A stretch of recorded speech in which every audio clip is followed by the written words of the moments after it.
2.3 equivalent fractions. I can find equivalent fractions.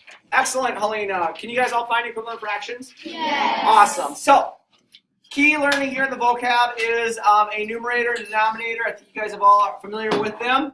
Numerators on the Top. denominators on the Bottom.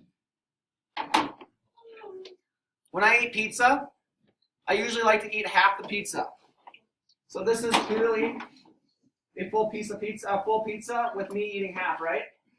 Is this the same thing? Yes.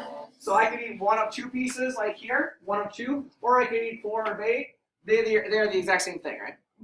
The numbers are just different, but they still mean the same thing. Excellent. So those are equivalent fractions. You can calculate equivalent fractions by reducing.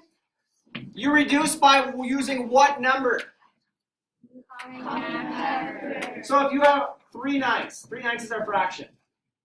Is there a number that goes into both 3 and 9? What is that number? So if you divide the top by 3 and you divide the bottom by 3, are you going to get an equivalent fraction in reduced form? Yes. Should you always reduce fractions? Yes. Unless told otherwise, you should reduce. In this situation, we had 12/18. We divided the top and the bottom by a common factor of 2, yes or no? Yes. We ended up with 6 9ths. Is that in reduced form? It's reduced, but is it in the simplest form? No. Is that simplest form? No. So should we keep going? Do 6 and 9 have a common factor again? Yes. And we ultimately get down to 2/3, yes or no? Yes. Izzy, eyes up here, please. And the last thing we did is you can also find equivalent fractions by multiplying. In this case, we divided, right here, yes, no? Yes. By reducing or dividing. In this case, we use multiplication. And what numbers can you use to multiply in order to find equivalent fractions? 2, 3, 4.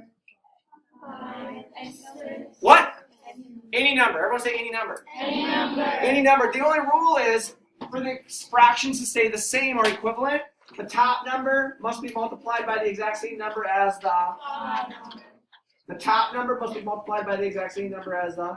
Bottom.